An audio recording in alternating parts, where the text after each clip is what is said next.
Trying to book me. My wife was my booking agent at the time, and he called 3 or 4 years in a row trying to book me. She always had to book someplace else, and he saw me at a show. He said, "Man, I've been trying to book you forever, but as soon as they've got you booked, till Jesus come back."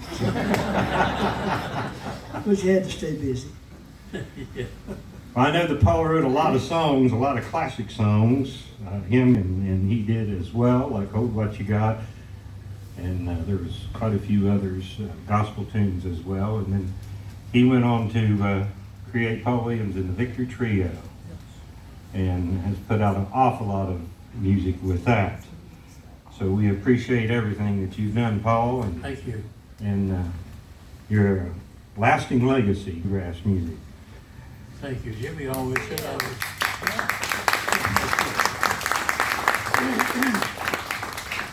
Jimmy said I was a legend in my own mind.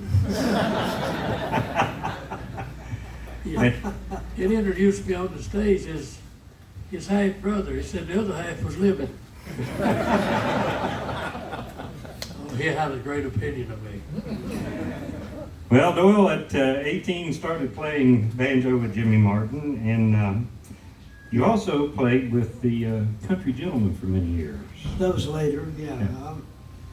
I went to Jimmy. Well, I met Jimmy when I was 14 years old. In 1958, he was home for Christmas, and took an interest in me and gave me a lot of pointers because I was self-taught and created a lot of bad habits that he saw early, and I was able to break those habits. And little did I realize that 4 years or so later, I would be in the band with him and Paul, and I certainly didn't realize I'd be playing banjo, but I wanted to play music, and in those days, the chances of getting a job as a mandolin player were pretty slim because Mr. Monroe was a mandolin player, Bob Osborne, and Paul was Jimmy, and Jesse was a McReynolds.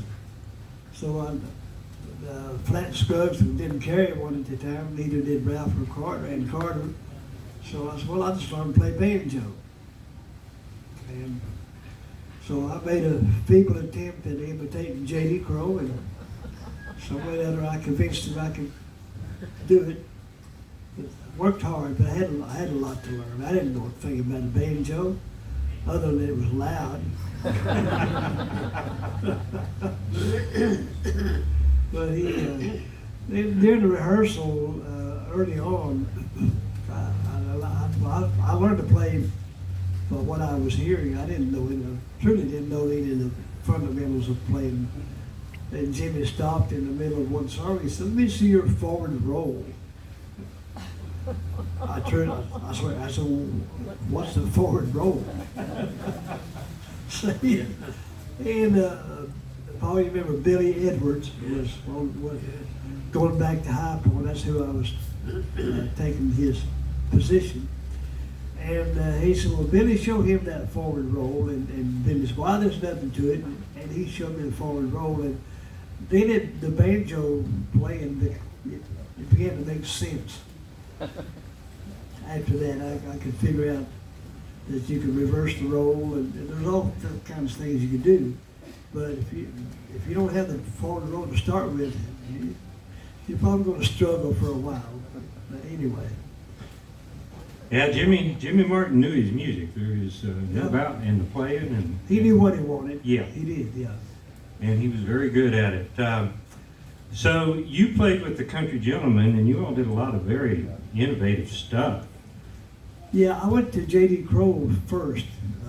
When I left Jimmy, I wound up in Louisville, Kentucky.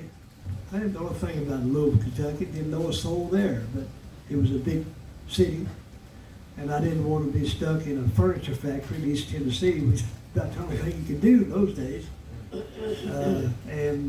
So I went to Louisville and played local around there. But I met Crowe in middle part of '66, and I sat in one night playing the guitar, and then I truly wasn't really a guitar player. I played the guitar when I got sick of playing the banjo on the mandolin just to have something else to do. But anyway, Crow called and said his guitar player was going to be laid up for a while when I filled in. And ironically, Crow never did hire me. I just went there as a fill-in, and 5.5 years later I left. And one little incident was we had a bass player that told me that they had too many people in the band. So there's me, and there's JD, and there's Gordy, and Bobby, and he named off all the members. Then he said, and then there's you. So I figured one of us had to go. And I asked JD, I said, man, you know, Eddie's back, you want me to move on? And, you know, am I in the band, or am I, what's going on? So Crow's way of hiring me was, well, I thought you knew. So it worked out pretty good, about 5.5 years. Yeah. We off and on though until Crow retired. We over 50 years we picked together with the Bluegrass Album Band, and then with Paul and myself and JD till retired. So, and I still miss him. He was a good one. Yeah, amen. Well, in 1979, you created an era of great bluegrass and gospel. I believe it was Buddy's Barbecue in Knoxville, Tennessee, when I believe it was. Yeah, well, yeah, it was. Yeah, that's my first show. Yeah, and you called him Quicksilver. No, I didn't. No, what Foxfire? Foxfire, yeah. That was the first show, and this is back before the internet, and there still were secrets around. You didn't know everything. Now you do. So there are no secrets. So husbands, watch out what you do. You'll get caught. But I went as Foxfire, and then I started getting all these calls once the word got out that I'd left the Country Gentleman. I was with the Gentleman almost 8 years, by the way. Had a great stay there, and it was very beneficial to my career. But I needed to move on. I had something inside me that wanted to see what I could do on the ground floor, and rather than step in where the style was already established. Which if you do that, your job is to conform to what's there. The band that you go join shouldn't change for you. You change for them. But anyway, a lady called from Kansas. She said, we've been using that name for 6 years. And I said, well, lady, you just go right ahead and use that name. I'll find another, because the last thing in the world I want to do is to be mistaken for somebody else. So I was home visiting my parents. I lived in South Central Virginia at the time, between Lynchburg and Appomattox, Virginia. And my parents lived about three hours or so away in Kingsport, Tennessee.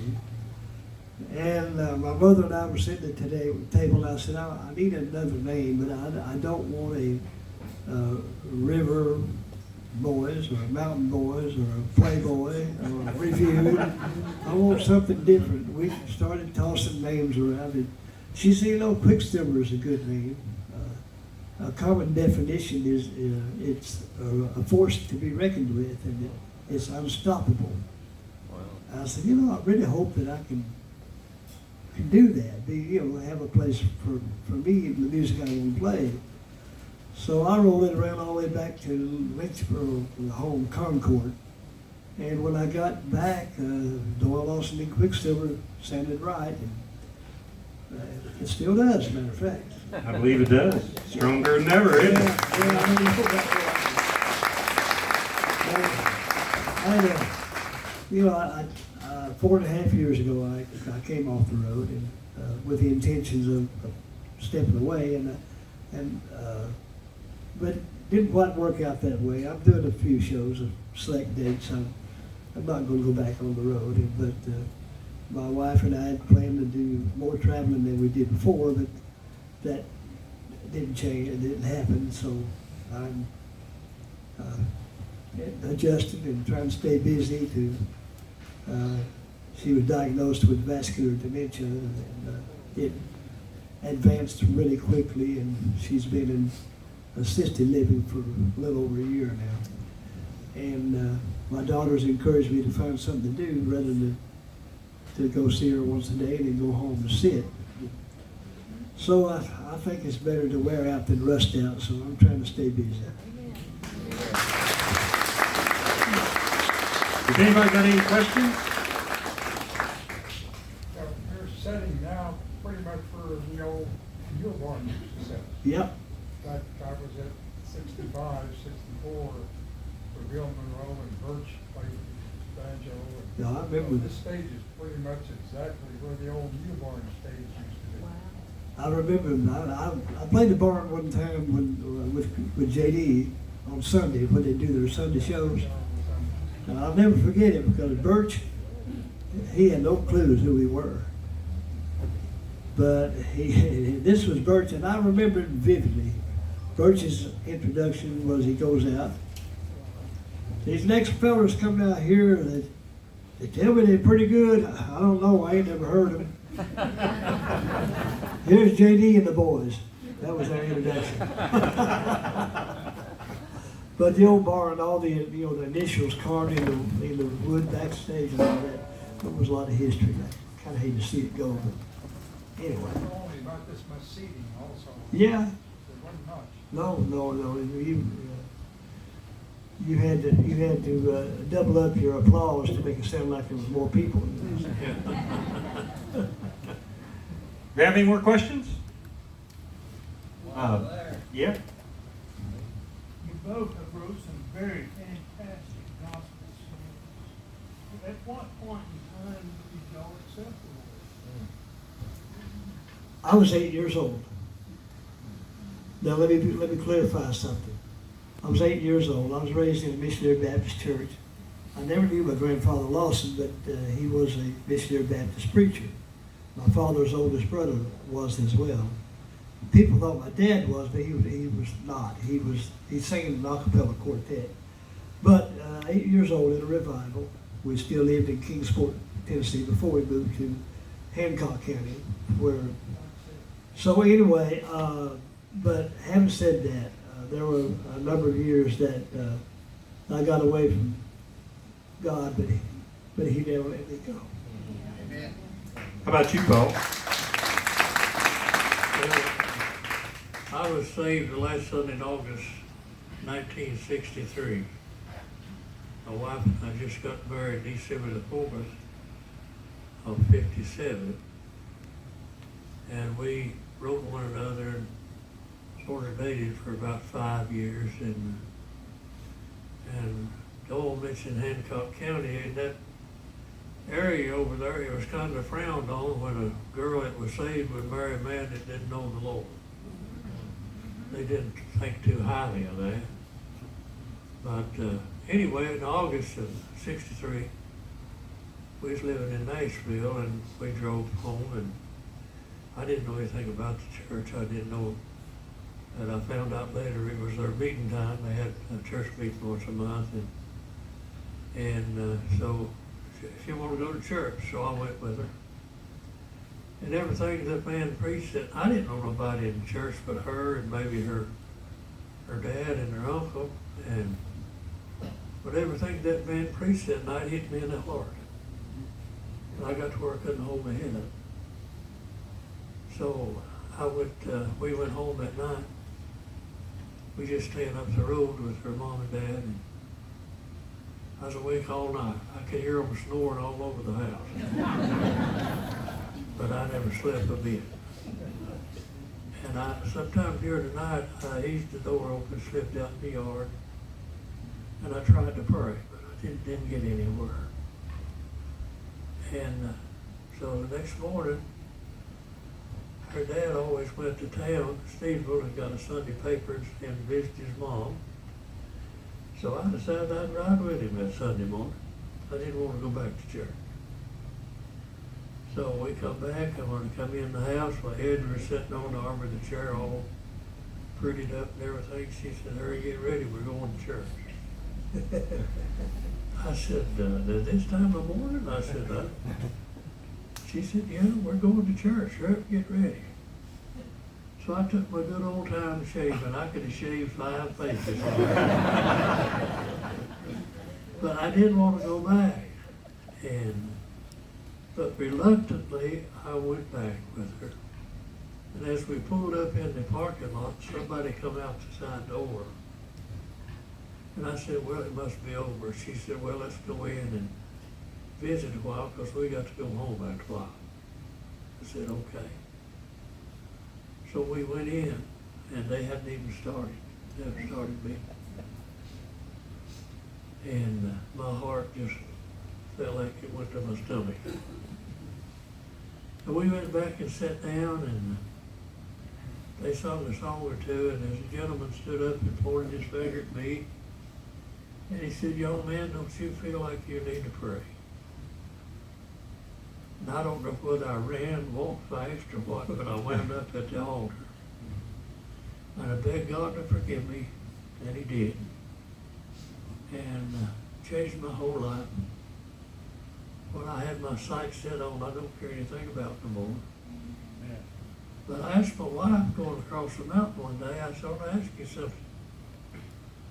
She said, what is it? I said, well, I know how people feel when a Christian girl marries a lost man in this part of the country. I said, I know how they feel. And I said, you probably caught a lot of flack. People said some hard things. And I just wonder how you dealt with it. She said, well, I'll tell you. She said, I was praying and said, the Lord told me that if I married you, he would save you. And he did. And I've been saved ever since.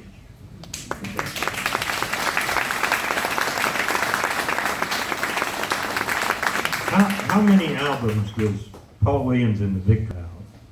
We had 16. 16. Doyle, how many albums have you released?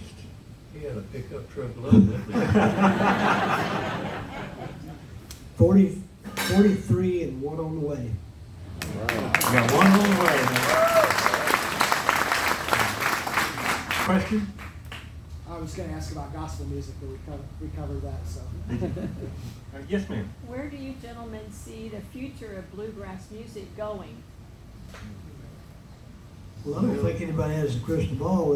It's going wherever it goes. Look, time changes everything, and everything will change to a degree.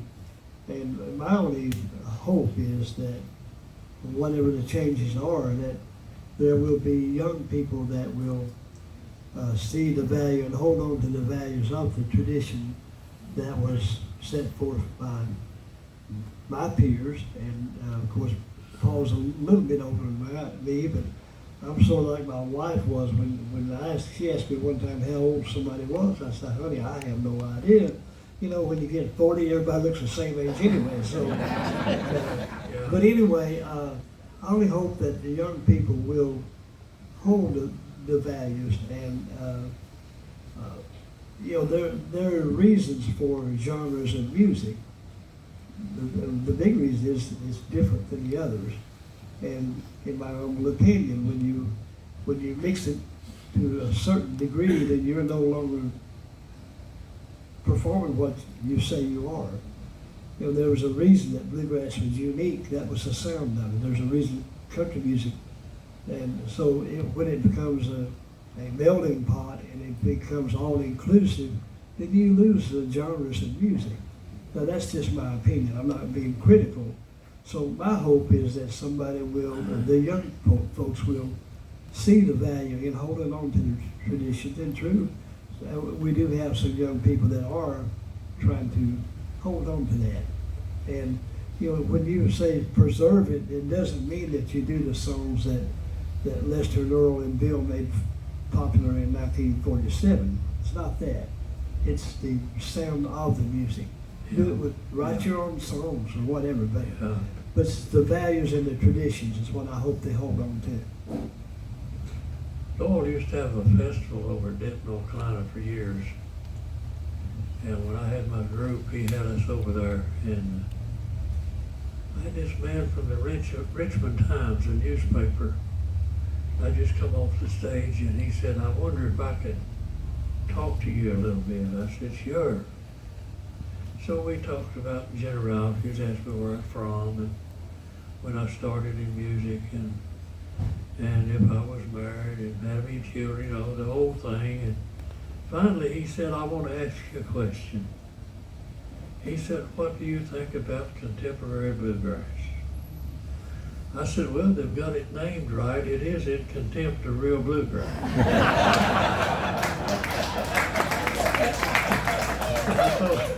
I told Doyle that, and Doyle said he will not print that.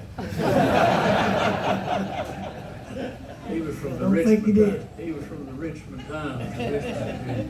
I told Doyle, he said he will not print that. Well, that's my honest opinion. You know, I've always been, if you don't want my opinion, don't ask for it. You know, because everybody has opinions. I have opinions about a lot of things. But I've always tried to look at things in the right perspective, you know. I've had young kids coming to me and ask for advice about starting a group. And I'd always say this, I said, well, if you're going to start a group, the first thing you need to concentrate on is have some originality about what you do. I said, they done heard Lester Earl, Bill Monroe, they've heard all them people, and I said, you need to have some originality. It's all right to do Blue Moon of Kentucky, but do it your way. Yeah. Don't try to do it like Bill, do it your way. So that was my advice to them. You gonna sing any tonight, Paul? Yeah. Kind of like his echo in here. Hey, what do you think? If he's here anywhere that I am and we're on the stage and Paul's gonna sing.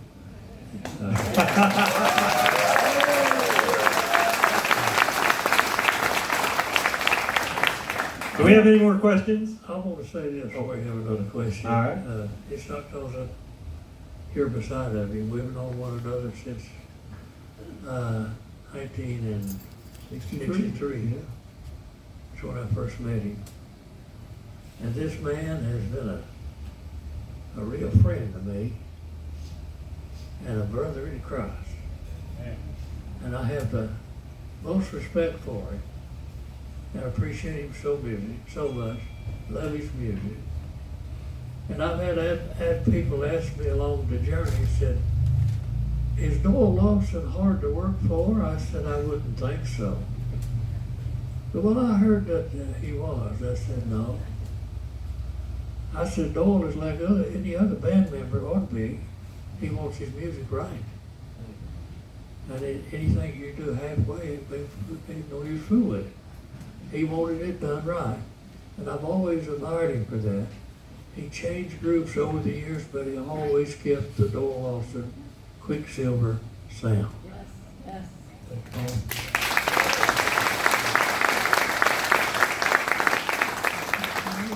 I want to say that it's pretty simple.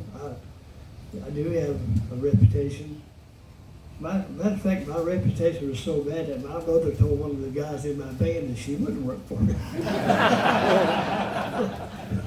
Anyway, it's not that. And I would tell the guys, you know, if you give me 100%, I'm going to be the easiest guy in the world you ever work for. If you don't, you probably ain't going to be here too long. So, what's hard about that? Yeah, that's right. Jimmy was attached to me. He wanted his way, and The same way. my dad was like that, even farming or singing in the quartet, whatever. And I'd record songs that I grew up with hearing him do, and I'd always change it a little bit from my creative juices to make me feel good. And he would say, yeah, that's pretty good, but that's not the way it was written, you know. I said, Dad, you know, I can't read music. I said that to him. I was about 34 years old, and I'm tired of hearing that. My daddy didn't talk a lot, but when he did, you best listen. Yeah. And so he taught me the basic fundamentals of reading shape note music. And he said, when I'm gone, this will be a real benefit to you. So sometimes it's a wise thing to listen and not think that you know everything. But I'm easy to work for. I want to tell you a little story about Jimmy Martin. All right. I had just gotten out of the military. I'm an Air Force veteran, career veteran. And I just gotten out of the military, and I went up to Pikeville, Kentucky to visit the old band I worked with, the Lonesome Pine Fiddlers. And I was there one day when they was on the air, and the announcer pointed at me and done this, phone. So I went into the studio, and he handed me his phone. And I said, hello, and he said, Paul Williams, this is Jimmy Martin. And I said, well, how you doing, Jimmy? He said, I'm doing fine. He said, I want you to come play mandolin for me and sing tenor. I said, Jimmy, when I was overseas, I had a country and western band. I played electric guitar. I said, I don't know whether I can play mandolin now or not. Well, he said, it'll all come back to you. And he had a little slim, red-headed banjo player from J.D. Crowe. And I sat down with J.D. when I got there, and I said, J.D., I know absolutely nothing about this man's music. And he said, well, I tell you right now what he expects. I said, well, I hope he don't expect too much, because I said, I don't know what he does. J.D. said, I'll show you, and don't worry about it, I'll show you. So he did, and we got along pretty good. I worked for him a long time, wrote a lot of songs he recorded. But, back in the day, they used to do package shows. And we was doing some package shows with Johnny Jack, Kitty Wells, and Grandpa Jones. And we was in St. Louis, Missouri. We was early, it was in the afternoon, and we thought we'd walk down the street and take a look at the city. We had plenty of time. And so we was walking down the street, and this guy come over from the other side, and he said, could y'all give me a couple of bucks? I haven't eaten since yesterday. Jimmy said, you get back over yonder, we're working this side.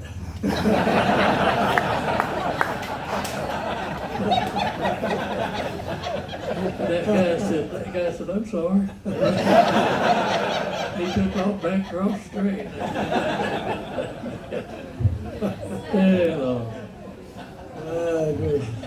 Bill, let me ask you a question. Now, I don't know if this is true or not, but you was at a show and you heard Ray Deaton sing bass, and he didn't know how to play the bass. Did you teach him how to play the bass?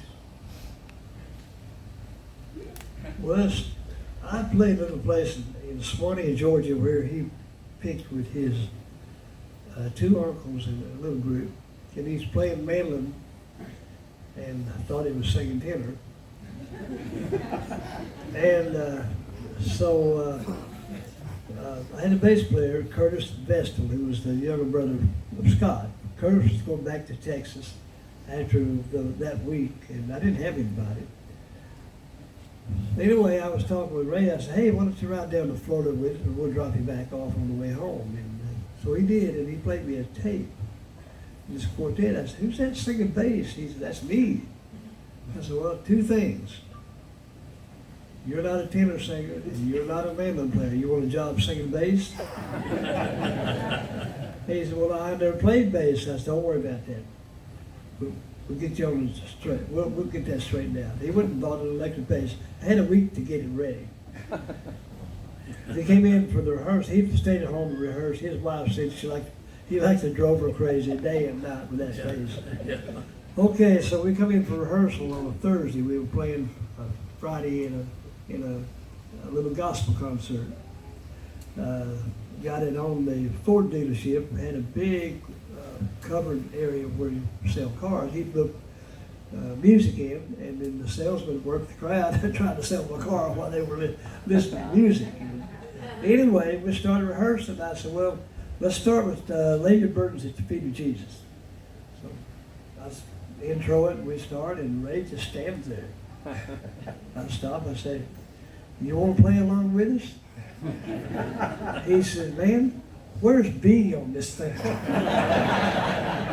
I said, oh Lord. Anyway, well, we got through it, but he had a tendency to almost quit playing when he would sing, you know, a lot of it, but you know, he hung in there with it, and but you know, the vocals have always been my thing, and I've always looked at it. I heard Chet Atkins one time talking with Ralph Emery, and he said, Chet, you're known as one of the greatest, if not the greatest guitarist. He said, yeah, you're right, Ralph, but I'd rather been a singer because you don't have any hits picking the guitar. So, but I've had people that didn't play or guitar or whatever. You know, I have one guy, and he had been playing mandolin. He was a good picker, but he had an awfulest guitar lick I'd ever heard in my life. First song I stopped, I said, hold on. Took the guitar, I said, here's what I want. And in all fairness to him, that's all I had to do. One time I showed him that the rhythm that I like, which was a direct spin-off of Jimmy Martin. I love that kind of rhythm. And it came natural for me, and that's what I could feel, and that's what I wanted. So I take guys that hadn't really played a lot of whatever I wanted them to do. I said, don't worry about that. We're going to sell the vocals, and this other will come. Obviously, I would not hire a fiddle player or a dobro player because there's no in between. You either get it or you don't get it if you're playing a fretless instrument. So, and which is another reason I always carried electric bass, because the bass man was always singing. And when you're playing a fretless instrument, you know, it can be hard sometimes. When you play electric bass and you've got frets, it's a little easier because the vocals is what I was selling. So it all worked out. You know, I said, if it's sounding bad, just look happy. I think we got time for a couple more questions, and we got to go, but anybody else got a question? Yeah. So hiring band members, how much of it is about culture? What the people fitting in personally, your group, talent obviously is important, but what about The culture or the character? culture? Not so much of the culture, the character is, you look for them. And there were things that I explicitly told them, that the do's and the don'ts. And the don'ts were that if you do it, then you're probably going to get left on the side of the road wherever we are. You know? But no, I wanted to represent not just the music in my band, but bluegrass music as a whole. And I said, you got to understand that people watch you off stage far more than they do on stage. And it's your actions off stage that give them the opinion of you, and could be the band. So I paid attention to that. You know, as far as the culture, I wouldn't tour it. Yes? Jimmy, pardon me, Doyle. The new record you have coming out, is that stuff you had started before, or is that an all-new project? Oh, it's all new. Yeah. I don't know. I ain't going to rehash nothing. I got some great material, great people. Josh Swift, of course, was only 13 years, and he's my man, you know. And Jesse Baker, a young man from just north of Indianapolis, a wonderful picker.